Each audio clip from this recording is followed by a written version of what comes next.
Friends, greetings of the day. Welcome to JEE PYQ series. आज का chapter है straight lines. ये रहा हमारा आज का पहला प्रश्न। A straight line L through the point 3, -2 is inclined at an angle 60 degree to the line root 3x plus y is equal to 1. If L also intersects the x-axis, then the equation of L is. हमें दिया हुआ है कोई straight line L है जो कि पास कर रहा है 3, -2 से, वो एक्स एक्सिस को भी इंटरसेक्ट करता है और वो एंगल बना रहा है 60 degree √3x plus y is equal to 1 line से। मान लेते हैं कि ये लाइन L जो √3x plus y is equal to 1 line से एंगल जो बना रहा है 60 डिग्री वो ले लेते हैं अल्फा, और √3x plus y is equal to 1 ये जो लाइन है ये एक्स एक्सिस से मान लेते हैं ये थीटा एंगल बना रहा है। इस तरह के प्रॉब्लम में जब कोई लाइन एक गिवन लाइन से अल्फा एंगल बना रहा है और वो जो गिवन लाइन है वो अगर थीटा एंगल बना रहा है एक्स एक्सिस से, तो उस केस में उसका जो इक्वेशन होता है वो होता है y minus y one divided by x minus x one is equal to tan of theta plus minus alpha. यहाँ पे दो स्लोप दिया हुआ है, तो यहाँ पे ये जरूरी नहीं है कि सिर्फ यही लाइन जो है, मान लेते हैं ये लाइन है L1, तो सिर्फ यही अल्फा नहीं बनाएगा इस गिवन लाइन से, एक लाइन इस तरह से भी पास करेगा जो कि अल्फा एंगल बनाएगा इस गिवन लाइन से। इसलिए दो इक्वेशन होता है जब भी कोई एंगल दिया होता है बिटवीन टू लाइंस, इसलिए यहाँ पे दो इक्वेशन होता है क्योंकि यहाँ पे दो स्लोप बन जाता है। तो आइए इस प्रश्न को हम सॉल्व करें। अब तो y माइनस वाई वन क्या है, यहाँ पे हमें -2 दिया हुआ है, तो y minus -2 divided by x -3, क्योंकि यहाँ पे x1 क्या है 3 है ना, is equal to tan theta plus minus tan alpha divided by 1 minus plus tan theta into tan alpha. ये जब हम tan of theta plus minus alpha को एक्सपेंड करेंगे तो हमें ये आता है। अब यहाँ पे जो tan थीटा है, क्योंकि ये लाइन है ना √3x plus y is equal to 1, ये लाइन x एक्सिस से थीटा बना रहा है, इसका मतलब कि इस लाइन को हम ये लिख सकते हैं ना y is equal to -√3x, तो इसका मतलब tan थीटा क्या हो गया -√3 हो गया, तो tan थीटा का वैल्यू हम -√3 रखेंगे। और tan अल्फा, अल्फा क्या है हमें 60 डिग्री है, तो tan 60 डिग्री क्या हो जाएगा √3 हो जाएगा, तो √3 रखेंगे।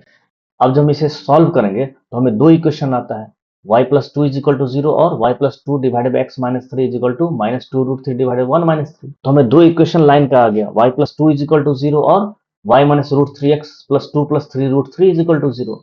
y plus two is equal to 0 कौन सा लाइन है, वो ये लाइन है जो पैरेलल है x एक्सिस से, लेकिन हमें दिया हुआ है कि जो L लाइन है वो इंटरसेक्ट कर रहा है x एक्सिस से। इसका मतलब ये जो y plus two is equal to 0 है इसे हम डिस्कार्ड करेंगे क्योंकि ये हमारा रिक्वायर्ड लाइन नहीं हो सकता है, क्योंकि ये x एक्सिस से इंटरसेक्ट नहीं कर रहा है। तो हमारा रिक्वायर्ड लाइन कौन सा होगा, जो x एक्सिस से भी इंटरसेक्ट करे, वो है y minus √3x plus 2 plus 3√3 is equal to 0। इसलिए इस केस में हमारा आंसर हो जाएगा ऑप्शन बी। ये रहा हमारा अगला प्रश्न। Ortho centre of triangle with vertices 0, 0, 3, 4 and 4, 0 is. हमें ऑर्थो सेंटर निकालना है ट्राइंगल का जिसके वर्टिसेस का कोऑर्डिनेट हमें दिया हुआ है। तो आइए हम ड्रॉ करते हैं। तो हम एक्स वाई कोऑर्डिनेट ड्रॉ करते हैं, उस पर हम ये तीनों वर्टिसेस ड्रॉ करते हैं। तो मान लीजिए ओ है जो कि ओरिजिन है, वो 0, 0 है, फिर ए पॉइंट है 4, 0 यहां पे लाई करेगा, और बी है 3, 4। ऑर्थो सेंटर क्या होता है, जब ट्राइंगल के वर्टिसेस से उसके अपोजिट साइड पे परपेंडिकुलर ड्रॉ किया जाए तीनों वर्टिसेस से, और वो जो तीनों परपेंडिकुलर लाइंस है वो जहां पे मीट करे उस पॉइंट को हम ऑर्थो सेंटर कहते हैं। तो इस केस में मान लीजिए वो एच जो है वो ऑर्थो सेंटर है, और एच के जो एक्स एक्सिस होगा वो क्या होगा 3 होगा, क्योंकि ये जो बी पॉइंट है, बी पॉइंट से परपेंडिकुलर ड्रॉ कर रहे हैं, ये जो डिस्टेंस वो कितना हो गया 3 हो गया, इसलिए एक्स कोऑर्डिनेट जो है वो 3 हो जाएगा एच का, और वाई एक्सिस मान लेते हैं वो वाई है। इस तरह के प्रॉब्लम में हम एक कंसेप्ट यूज करते हैं, product of slope of two lines. अगर वो दो लाइन अगर वो 90 डिग्री बना रहा है तो उसका प्रोडक्ट क्या हो जाएगा -1 हो जाएगा। मान लीजिए कोई लाइन है L और दूसरा लाइन है L2, है ना, इस लाइन का स्लोप मान लीजिए m1 है और इस लाइन का स्लोप जो है सो m2 है, तो m1 इंटू m2 क्या हो जाएगा, -1 हो जाएगा। इस केस में अगर हम देखें तो OP और BA क्या है, 90 डिग्री बना रहा है, इसलिए slope of OP into slope of BA क्या हो जाएगा, -1 हो जाएगा। और स्लोप ऑफ OP जो है वही तो स्लोप ऑफ OH भी होगा, क्योंकि उसी उसी लाइन का ये पार्ट है OH। तो स्लोप ऑफ OH क्या हो जाएगा, y-0 डिवाइडेड बाय 3-0, क्योंकि ओरिजिन से पास कर रहा है, इंटू, और स्लोप ऑफ BA क्या हो जाएगा, 4-0 divided by 3-4 is equal to -1। इसको अगर हम सॉल्व करेंगे तो y का वैल्यू हमें आ जाता है 3/4। इसलिए हमारा जो ऑर्थोसेंटर का कोऑर्डिनेट होगा वो 3,3/4 होगा। इसलिए इस केस में हमारा आंसर हो जाएगा ऑप्शन सी। आइए सॉल्व करते हैं हम नेक्स्ट प्रॉब्लम को। Let p is equal to -1,0, q is 0,0 and r is equal to 3,3√3 be 3 points, then the equation of the bisector of the angle PQR is। तो आइए सबसे पहले हम कोऑर्डिनेट एक्सिस पे PQR पॉइंट को indicate करते हैं।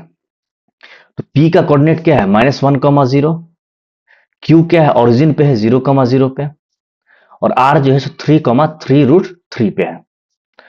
तो ये हमारा एंगल हो गया एंगल PQR। PQR के बाइसेक्टर का हमें इक्वेशन पता करना है। PQR के बाइसेक्टर मान लेते हैं कि वो लाइन L है, और ये जो बाइसेक्टर लाइन L है ये पास किससे कर रहा है, ओरिजिन से कर रहा है। तो सबसे पहले RQ लाइन है वो x एक्सिस से कितना एंगल बना रहा है वो देखते हैं। 3√3 -0 divided by 3-0 is equal to √3। इसका मतलब ये जो एंगल है वो कितना हो जाएगा, 60 डिग्री। tan 60 डिग्री जो है वो √3 होता है।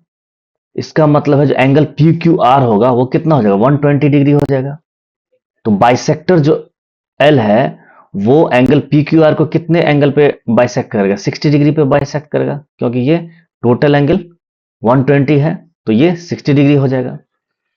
इसलिए जो x एक्सिस से जो लाइन L है वो कितना एंगल बना रहा है, ये 60 डिग्री प्लस ये 60 डिग्री बराबर 120 डिग्री। इसका मतलब जो स्लोप ऑफ L है वो क्या हो जाएगा, tan 120 डिग्री। इसी कंसेप्ट को हमको यूज करना है कि equation of bisector of angle PQR क्या हो जाएगा, y-0 डिवाइडेड बाय x-0, क्योंकि ये जो लाइन L है वो पास कर रहा है ओरिजिन से, is equal to tan 120 degree, है ना। तो y/x क्या हो जाएगा, -√3, क्योंकि tan 120 डिग्री क्या होता है, -√3 होता है। इसलिए √3x plus y is equal to 0 ये हमारा रिक्वायर्ड इक्वेशन हो जाएगा। इसलिए इस केस में हमारा आंसर हो जाएगा ऑप्शन सी।